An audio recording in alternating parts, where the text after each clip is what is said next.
All right, everyone. Thank you for joining us on a new episode of Smokin FIYA. I am your host, LK the God, the deity, the mogul.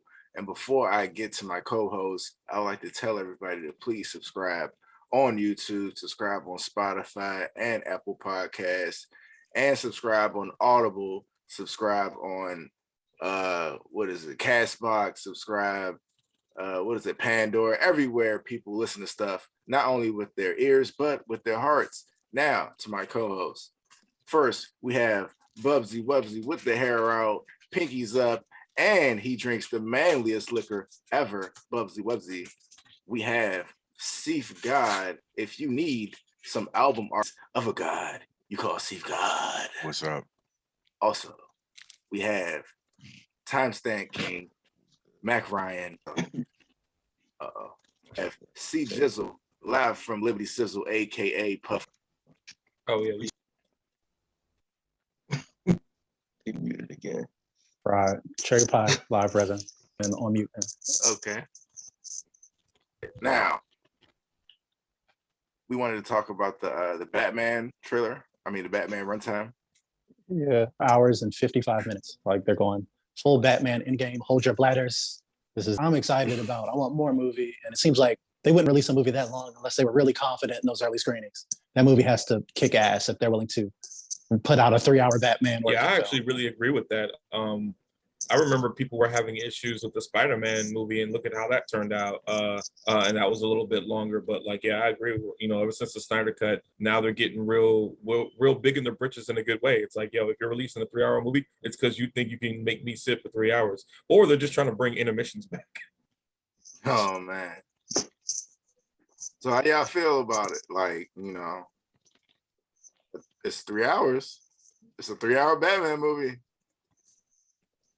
I'm with it. Give me my money's worth. As long as it doesn't suck. If it's 3 hours and and it's padded and full of extra long. If I'm ready to fucking leave at hour 2, then that's an issue. But if that joint is that good, where like Bub said, if they're confident that the average movie audience is still going to sit in their seats and enjoy this for 3 hours, and I think they're very confident in their product. There were rumors that the early screenings were very positive, and that they were really confident in their movie. And I think this is just another sign where they think they've got a hit. They've screened this, Warner Brothers, oh yeah, they're feeling themselves, and I hope it's as good as they think it is. I'm with it. I definitely feel like it's definitely a sign of confidence, because you're talking about, you look at the Batman audiences, you got diehard people like us, like me, and if they feel like they can give us 3 hours and we'll be satisfied, that's definitely a good sign. Then you still have to be confident enough to not please us as well, right? Because Batman is arguably up there with one of the most famous superheroes of all time, right? Next to Spider-Man, Superman, and all that. So you're talking about regular people who aren't reading the comments and whatnot not somebody who's I'm going to sit here for 3 hours regardless because I'm a fan. It tells me, you got a lot of confidence. You got some cojones over there. And I'm also just happy that people are even, pulling the Titanic route again. Give me as much content as you possibly can. If you can do it, I want it. I don't need more Snyder cuts. Give me everything that you think is good. Okay. All right. How you feeling, Cease? I feel similar, basically. If it's 3 hours, it's got to be 3 hours for a reason. They've had all this time to make this fucking movie. They know they got to do. Yeah, previews look good. Yeah, Wonder Woman 2. It's looks better than that. So just another opportunity to take a straight shot.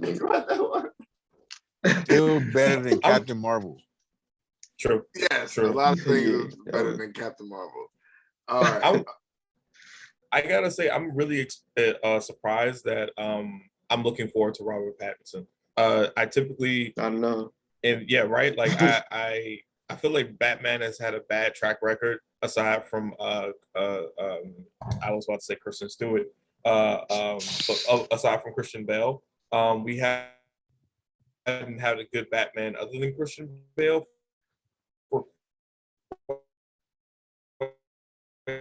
some job for what he had. And the man can act, that's for sure. But to see essentially Edward play Batman, I was just really astounded that once he put that, he looks like Bruce. I wouldn't say but I'm still not really tell me on him being able to play the character with the Lighthouse. Yeah, I agree. That movie is legit batshit crazy. So like, why not play Batman? Yeah, he's a good actor. Like I said, I think it's not him that sold me on it, but I think the portrayal of Batman, the angle that they're taking for this movie is what sold me. Where it's just like, if Batman was like a real person, that man would be insane, and it would be a dark, unsettling. You know what I'm saying? Like he would not be all together. Like a person that chooses to do that, I think they're leaning into like how disturbed a person would have to be to make the decision to be Batman, especially earlier on in his career when he's young and has all this money. And it's like, so why are you trying to get shot in the face, bro? Like, what's up? Like, yeah, they're really leaning into the angle of like, you're not well, bro. Like the fact that you want to do it this way means there's something off, bro. Like, and they're leaning into like, oh, he's brilliant, but he's also there's something deeply wrong with this person. Oh yeah. Which the comics have always played along with, will play with. And except like the cartoons, which did this very well. But like none of the movies ever play on the fact that like Batman is kind of fucking crazy. Yeah, he's a bit of a whack job. And that's why like everybody's fucking scared of Batman, because everybody fucking knows Batman's fucking crazy. Batman will do the shit. Long story short. They're saying he's a billionaire who chooses to like bare knuckle box a crocodile in back alleys in his like spare time. Like. Jump off of buildings. And the crocodile is kind of scared. Right. Facts. The crocodile's like it's gonna be a long fucking day. It's like again, bro. Bro, I just got my arm out the cast, bro. It's just a dime bag, Bruce. I'm sorry. Even the crocodile's looking up, just like, do you know your net worth? Like, why are you here? No drugs on my watch. Where is it, bro? Where's the dickhead? Where is it? Oh man, it's a vape. Why are you even in this part of town? Why are you Where's in this the part of town? Where is it? It's a jewel, I promise. Where's the good gas? Where's the good gas? You will not sell Huff around here. Where's the good gas? Where's that? Did Riddler give it to you? I'm like, no, man. Where's my plug? Where is he? Where's Pac-Man? Where's Pac-Man? Tell me. But you do know that some of Ivy. these criminals, they do have to be the plug. So somebody like pushes somebody, like the Bane got the tree. Bane got the tree. Imagine if a nigga gave you somebody number to pick some shit up and you pull up, it's the fucking Joker. Huh? I don't want no. It's gonna be Joker. Hey, we good. We good, son. Hey, we good, bro. We good. Yo, and you know what's worse? You know what's worse to me?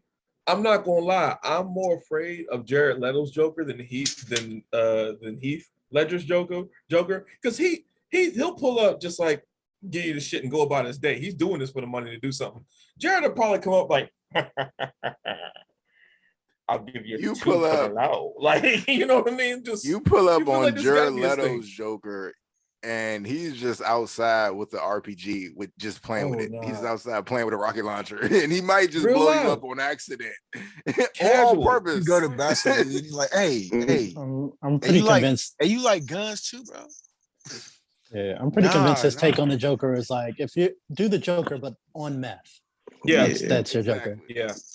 Okay, look, a gang boss. You're playing the Joker, right? But play it if you were James Franco playing the Joker.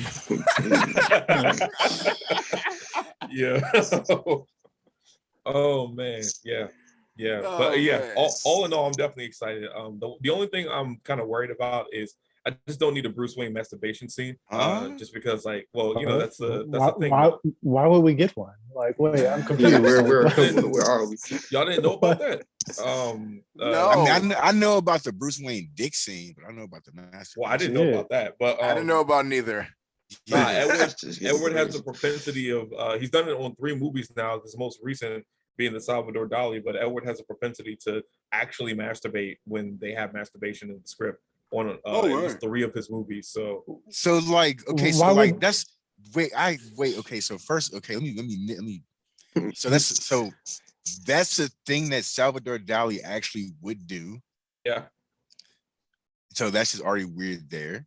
And Right. is does he just like pick movies that have jerking off in the script? Or Yeah, does he, like- someone talked to him about it, and he was like, Send "Yo, his it just happened to contract. be what was in the movie."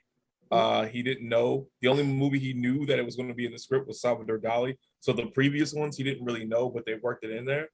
But yeah, he's a man who's just like, hey man, if it's in method the acting. script, Yeah. we doing the shit. So my question is, why would there be masturbation in this Batman movie though? Like, So what grittier scene Batman. would we need that? Like, how He's gritty depressed. are we So talking? really He's gritty Batman. depressed. He's Like- depressed Batman, so he has to depress himself. It's like Steve said, Yo. like Batman got like his dick shown in a comic and it stopped the presses for weeks, and people were just like, Batman's dick was in a comic, and like it was like front page news for some reason when they did the. I could see it worked in there. I could see it maybe, you know, Bruce is over here. What? Not in the dark, gritty like year one. Like what? No, I could definitely see it. I could see it, like, you know, this is how I see it. This is the Okay, scene okay, setup. wait. Okay, so I can see Jared Leto's Joker like trying this type of shit. Like, Yeah. look Yeah. here, Bats, if you want, pull your dick out right now. Pull your fucking dick out. I could Cut. see him. Jared, stop. No. Lunch. He'll do lunch. it. boy, He man. will do it. Oh, I can my- definitely see he's Bruce at just getting lunch. so fed up with life that he's just like, man, nothing's working. Like Bruce tries cocaine. Bruce maybe tries meth. He's just like got an addiction, you know, because like he's just so fed up with crime. Like nothing's helping him like deal with it. He just like watching the Gotham news. It's like another robbery on Gotham. Why have you had Batman strung out? You got But, Batman strung out. As long as he doesn't do that, I'm pretty excited about it. I mean, there is some comic book precedence. If you read All Star Batman and Robin, Yeah. the Grant Morrison one, I thought we where didn't it's talk like about that anymore. We didn't talk about that. we should. If you like Batman, you probably won't mention this story. But yeah, it's insane. It's the one where he talks about how he's the goddamn The go- Batman and he makes Robin eat rats and he Oh, like shit. goes pretty much insane. It's basically Yeah. if he if- has if- sex it's with basic- Black Canary. Yeah, it's basically if Clint Eastwood was Batman. Like he has sex There you with go. Black. Like they're like being burned alive or something. He's like, you know what turns me on right now? All these people dying, trying to have some sex. Like it's like, is this a time and place? Like the book is insane. Yeah. Like Frank fucking Miller. yeah, Crazy It is, Frank Miller too. Pass it. Yeah, that's crazy Frank Miller. Yeah, looking forward to it. Love the idea of 3 hours. I think it's definitely, you know, them dropping their dick on the table, pun intended, and saying like, yeah, we got a really good one. We're gonna keep you guys stuck in your seats for a break, and we know it. So I'm definitely excited. I mean, I think DC is definitely going a really great direction ever since Suicide Squad, the second one. Yeah, I'm really excited for a lot of what DC has to offer very soon. I'm still very excited for the Flash. I feel very confused about how. Well, I'm a little indifferent about Blue Beetle, but I like any character that incorporates a little bit more comedy in the storyline. And yeah, man, here's to a good Batman. yeah. I feel like they need this. Like I feel like I'm not excited for anything else they have in the pipeline. Like this is like the only thing. Like I'm a little curious of what they're doing with the Flash, but the teaser was like. It didn't do it for me during fandom. Like I'm not the Ezra Miller take on the Flash isn't like my favorite. So I mean I would love to see them Flash pointed and like redo some stuff. But Wonder Woman 84, we're not even gonna talk about that shit anymore. And then like Suicide Squad was good, but you know, Suicide like Squad. yeah, the Suicide Squad was good. Yeah, I mean, y'all know what I'm talking. Man, no one thinks the first one is good, but like the Suicide Squad is good. But in terms of what they have coming up, Not really excited about Black Adam. Not really excited about Aquaman. Forgot that was even happening, honestly. Like, the first one was okay, but like it wasn't good enough for me to be hankering for a sequel. Where it's like, I need another Aquaman movie. I was like, no, that was cool. That was cool, The but like, second Aquaman I movie don't know if I. ruined Jason Momoa's relationship because Lisa Bonet didn't want to see that shit hit the screen, so he left her. Wow. That's what's up. That's She was fucked tired. up. She was tired of watching him make out with Amber Heard. He's gonna get that DC money anyway. Speaking of money, yeah. let's talk about the merger. Let's talk about the Microsoft and Blizzard merger. Oh, I know nothing about this. Let me just not to be that technical guy, but it was a purchase. Yeah, acquisition. Yeah, so they bought that shit. Yeah. They got a 86 billion. That's a huge ass deal. That's a lot it of went up to fucking money. 86. I thought it was at 69. Oh, maybe I'm going off the top of my head. I just know it was some absurd number. Yeah. Wow. Yeah. Let's look it up here. Yeah, somebody can look up the exact number. I'm just And going off I the top did of my not head. know that included King Games, which is Candy Crush. Yeah, they own Candy Crush. Yeah, That's King got crazy. bought by I believe Activision. Oh no, not Activision, but Blizzard a little while ago. Yeah, 68 billion. Yeah, it's a crazy number. So I know I have the hottest take about this, so I'll start. This is the beginning of the end of for Sony. I keep a close watch on a lot of business dealings. I'm into that sort of stuff. You know, you can tell by the hair. I'm just a crazy black guy who's just like, all the companies dying. But me, I definitely think this is like the beginning of the end for Sony. Sony's been actually struggling in a lot of different sectors for many years. The reason why I say it's the beginning of the end is not because of the gaming sector, because they've been doing stellar in the gaming sector. We all know, like, the PS5 is the most loved system, purchased more than the Xbox, and the Xbox has units to sell. Their games have been the highest rated for at least the last 10 years. They only started recently not being friendly to indie development. Xbox was not the leader until recently. But yeah, the reason why I feel like this begins the end is, from my business point of view, a lot of people forget that Sony was in a lot of different other sectors. They had phones, that's pretty much gone. They had, the Vios, the laptops, that's pretty much gone. Canon and Nikon has essentially destroyed their what's the word I'm looking for? Their DSLR business. Sony A7s are still very popular, but they're being more sold used than new. So that's not money going into Sony's pocket. Where else did they fail at? TVs. Sony's still doing great with TVs, but Samsung and LG took over that as well. Really, the only departments that they're doing fairly well at is Sony Music Entertainment, which is a joint venture between the other big five. So they're not making a lot of money there. And then Spider-Man. And I found out that one of the reasons why they wanted so much money for Spider-Man is because they're not making a lot of money in other places. So they had to be greedy kind of to save the company in a sense. The only place that Sony's really kind of just crushing the game right now is PS5. But the problem with PS5 is, due to supply chain issues with COVID, they can't make as much money as they can, and they still sell their consoles at a loss. Consoles have never been a source of profit when it comes down to gaming. The PS4 was sold at a record like only $35 a profit per console, and before that it was like $12 at a loss. So for me, all this spells, not to mention the other signs we're seeing. I saw this back 3 or 4 years ago, where what was it? Square Enix products started to come to PC. Sony had that deal with that. That kind of fell through. Now we see God of War coming to PC. We see Kingdom Hearts coming to the Nintendo Switch. We see a lot of Sony projects slowly becoming less exclusive over time. Not to mention Microsoft is almost worth 500 billion. Sony over only 200 billion. To me, this just shows that there's a lot of blood in the water right now for Sony. I'm almost a little worried, and I don't think that Sony as a company will go under. No, they're too big for that. I think what will happen in the next 5 years is that Sony is going to start looking very different. I think Sony might get the Marvel treatment and get a lot of their divisions broken up and sold off. Damn. All right. Any other thoughts on the acquisition?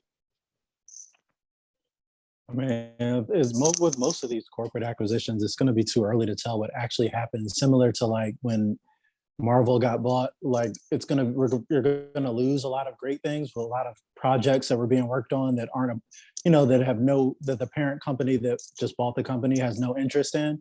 A lot of talented people are going to lose their jobs, and those projects are going to be lost, which happens when these big corporate mergers happen. It's not usually a good thing overall.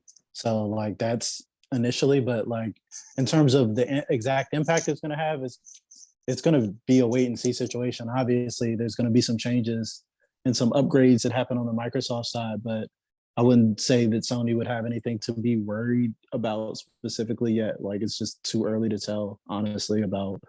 But the fact that these huge monopolies continue to happen is a bad thing in general, just in terms of our economy. But in terms of like the deal and how it's going to affect the gaming divisions of each of these places, we'll see. It's definitely interesting to see what's going to happen, and what becomes of all these different studios. Okay. Yeah, I agree with that too. Funny enough, as much as of a Microsoft fanboy as I am, if what I am, predicting happens, that actually does not bode well for any of us, right? Like if we get another monopoly or a fight just between Apple and Microsoft, who's to say that like they don't just start jacking prices up on anything? We're talking about like in 2 or 3 years, $120 games is a standard. Like that's a scary thing. Less competition is always bad for the consumer. And like I said, there's going to be, and just like I always like use this as a simple example. Like there's going to be like when the Sony deal happened, we lost Spectacular Spider-Man, we lost the Netflix shows, we lost a lot of good shit like Daredevil because of the merger, because of corporate consolidation. So it's going to be a lot of talented projects that somebody could have been working on the next great game that is no longer going to happen now because they've been fired, because that's going to save their new parent company money, and that their new parent company has different interests.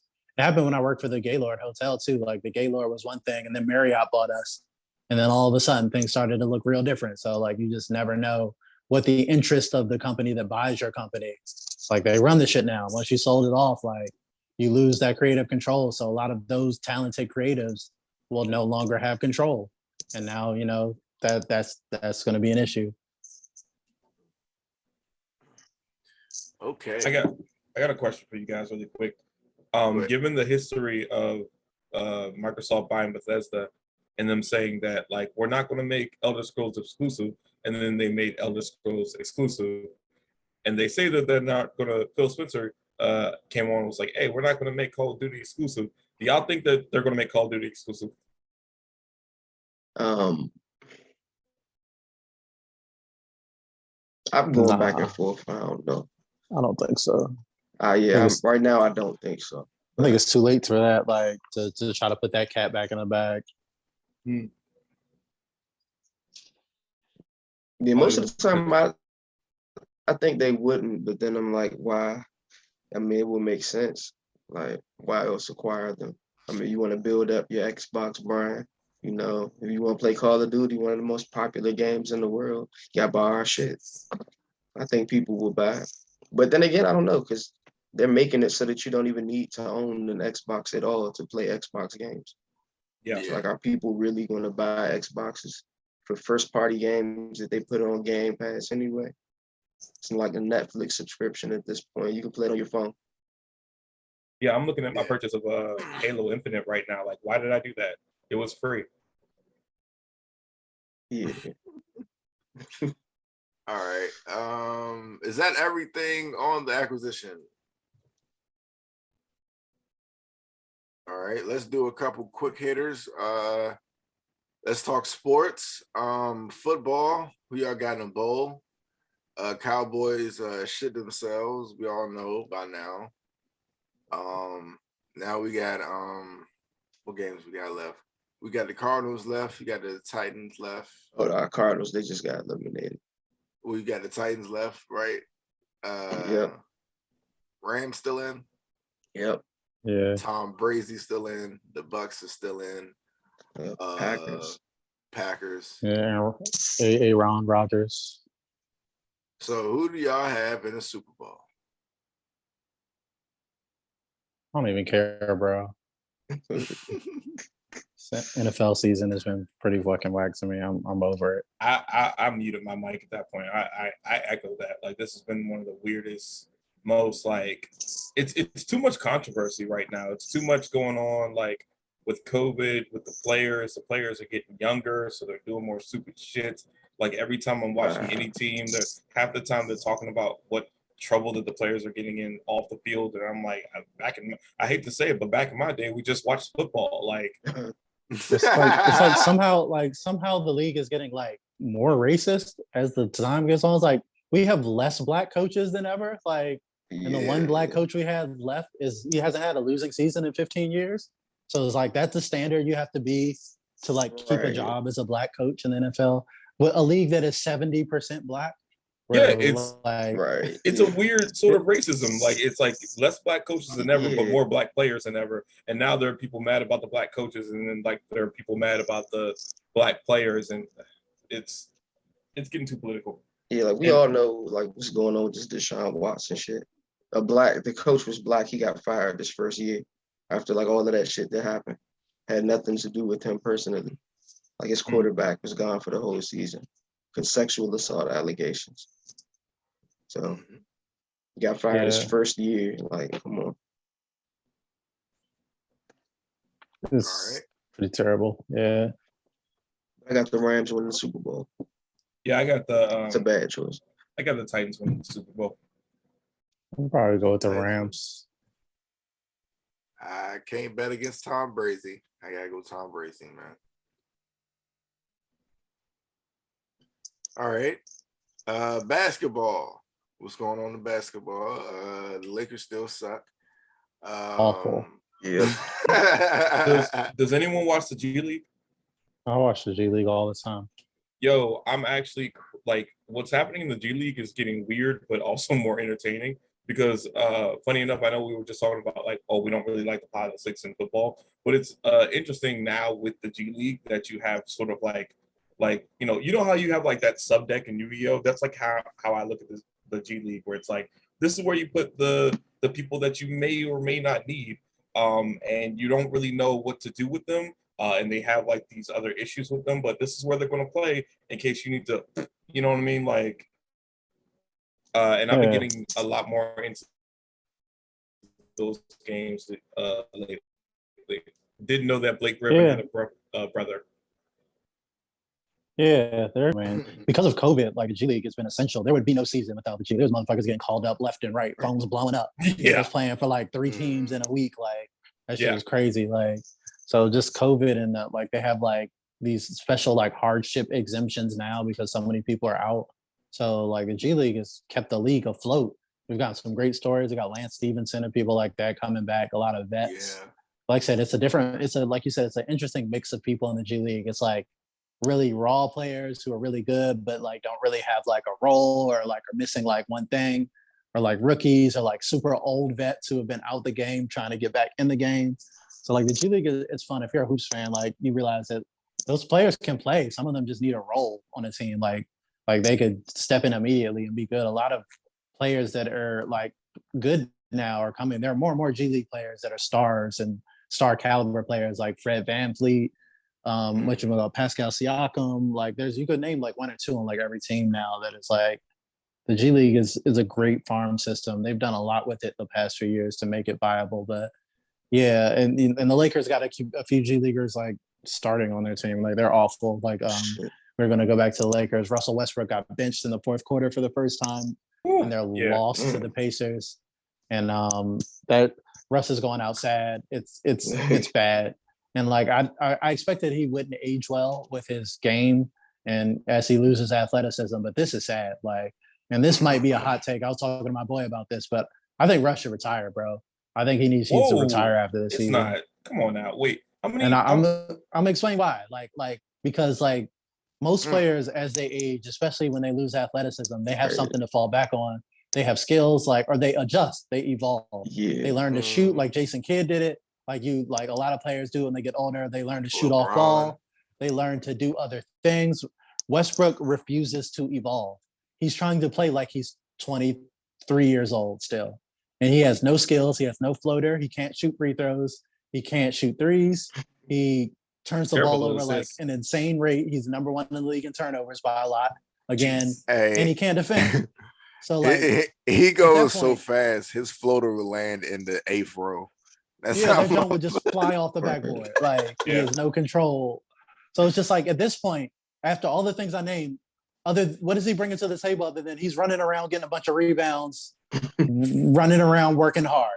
Like that's not enough. Like, he's all effort. Like and at this point, he's literally going out sad. I say he should retire because like I wouldn't want people to remember him from this year. Like he had some great years in OKC as an OKC fan. Like I want people to remember him for that and not for this. Like this is sad. He's going like 2 of 14 on nights and for like 8 points and like it's awful. Yeah. It looks sad. He looks done. Like he's getting roasted. Do you feel like he could bring it back? I feel like if he'd evolved his game, he could last in the league like a lot of older players do. Like if he would develop a floater or like some sort of jump shot or something like that, that would help. But since he's useless as a shooter off the ball, he's useless as a shooter on the ball. He can't shoot free throws for some reason.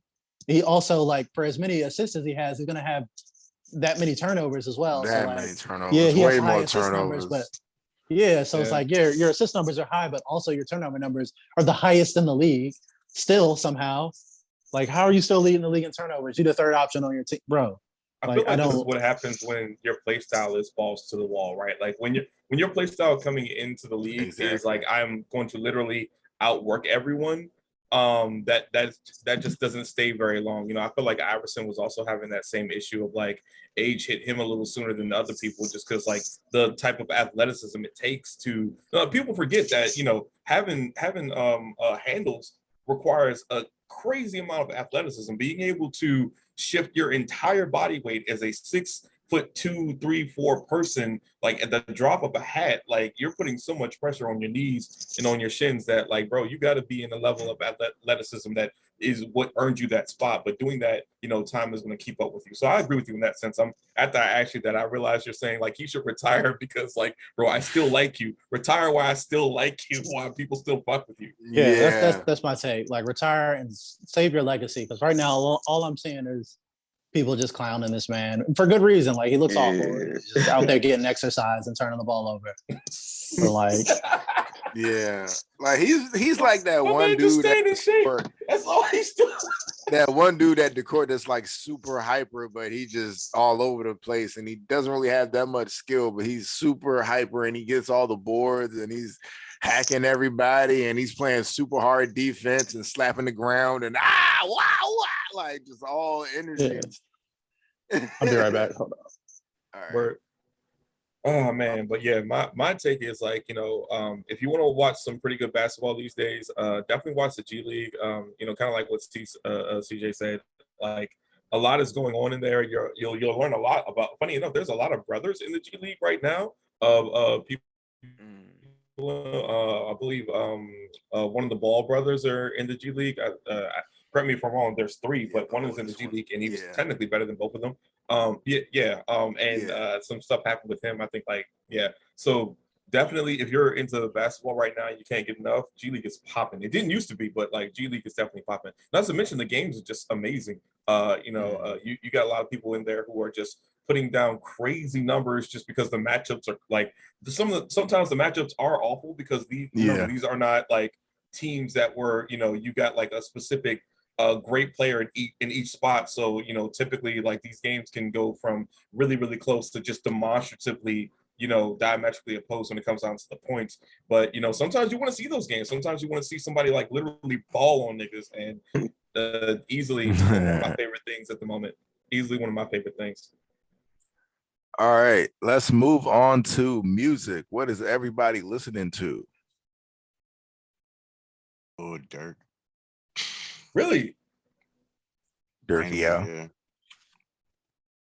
I haven't gotten to Lil Durk yet. I've been listening to the new Isaiah Rashad New Earl. Yeah, New Earl is pretty came good. out. What else have I been listening to? Chomp 2. I hate it, but I love it. Oh, you like Russ? No, I hate Russ. I do too, but I Can't stand Russ. Can't do We had this whole yeah. conversation. I like Chomp That shit Chomp was at funny. 1 and 2 though, but I hate Russ. Yeah. But Damn, I niggas can't do even not like hate. Russ. That's crazy. I don't even know why, but I mean I like Chomp. Going for the Chomps, but yeah. Yeah, I'm Man. actually, funny enough, I like Chomp and it makes me hate Russ even more.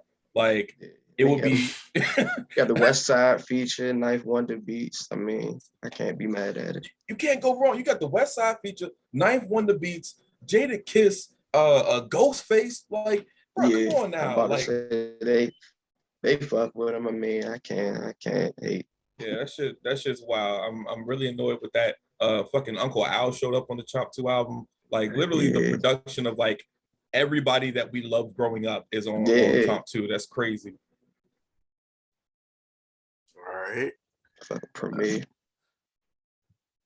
And That Earl other back at it dude? again, bro. Oh yeah, Earl. Earl is back at it again. I mean, I still give the album maybe like a 7.5, but that's kind of par for the course for Earl. Like, Earl's never going to give you something that you're just like, oh my God, you know what I mean? But, you know, Earl's definitely somebody that you really got to listen to most of the time because he'll lazily give you some knowledge that you were just like, oh my, what?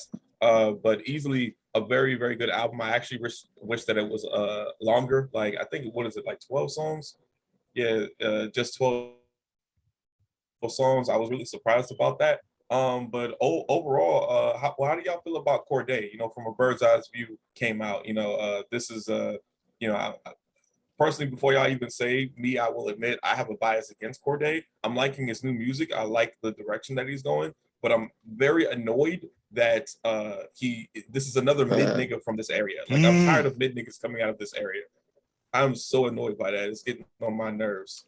I think what happened with Corday was he was just really good compared to who he was around at the time. Yeah.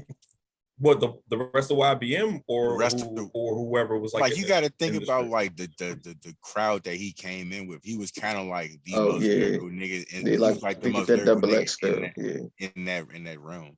Even That's in his true. own clique, he was the most lyrical nigga, and he kind of stood out. But like when you put him alongside like other cats that like really rap or like took him out of the like where he's the odd personality, he's around other rappers like that, he doesn't seem as special. I hate to say it. Yeah. Definitely not. It was weird because he did I think it was Sinister with Lil Wayne, and I was like, yo, we already knew Lil Wayne was going to kill you on this, but I was looking at Lil Wayne like, did you have to do it that bad? Like, when my man was like, yo, I left my something on her dental work, I was like, I've never even thought about referring to a mouth that way. Like, I'm gonna leave something on her dental. That's crazy. That's crazy. And Corday's over here just bobbing his head saying regular ass lyrics like next to a god over here. You know what I'm saying? Like, wow.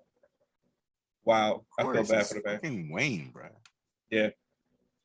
I don't even know if I could do a track with Wayne just because I love, you know, not being murdered too much. Like, I like living. So I do it. Let's fight, Wayne. Let's go, Wayne. You motherfucker. I'll put up a good fight. He gonna come out that shit he did with Rich the Kid was trash. You said what he did for what? I mean, not Rich the Kid, the fucking album. The fuck was that shit? I guess you ain't hear the joint album he did. Oh, I heard about that jump. Yeah, he did a joint with who? Exactly. Rich the Kid. Rich the, why would he? Okay. Yeah. Yeah. So yeah. Yeah. It was Trust My Babies. It was some shit from both of them. Like, they both need to sit the fuck down after that. But then he put Sorry for the Wait on streaming, so he made up for it. Nice. I feel like it's weird though, man. Like, I don't know if I could ever do a track with Wayne. Like, I feel like I'm very lyrical myself. I will admit that, but not like Wayne. Like, Lil Wayne is the type of dude who could bar you to death while he's talking in his sleep. Like, literally, like, unconscious. Like, my man will spit some crazy shit on whatever. It depends on which one show up for me. 'Cause you right, he could, but then he could give you that Trust My Baby shit, and yeah. True. Damn, I mean, it seemed like he really listen just to didn't it. feel like doing that shit. Maybe that was it. Like, yeah. I mean, I don't really know what he feel like doing, bro. He looked like he's suffering. That's all I can really say. Yeah. That's all I can really say, bro. Every time I see a video with this man, he's starting to look like those things from Men in Black. I'm honestly legitimately concerned for this man's health. I had the little words. Chill out, bro. Yeah. Hey, But I'm sorry. I'm sorry. Wayne is the GOAT, but like, bro, somebody get that man a sandwich. Chill out, brother. Chill out. All right, we got to close with that. He called Lil Wayne a worm. Little worm. All right, everyone. Thank you for joining us on a new episode of Smokin FIYA. Make sure you subscribe everywhere podcasts are available and check us out on YouTube. Subscribe, leave a 5-star review everywhere, and leave a like. Thank you for joining us. For Bubba, for Seif God, for C Jizzle live from Liberty Sizzle, aka Puffco Poppy, and Mac Ryan. We are Fire Squad. We are back. Tell someone you love them, gang. Very cool.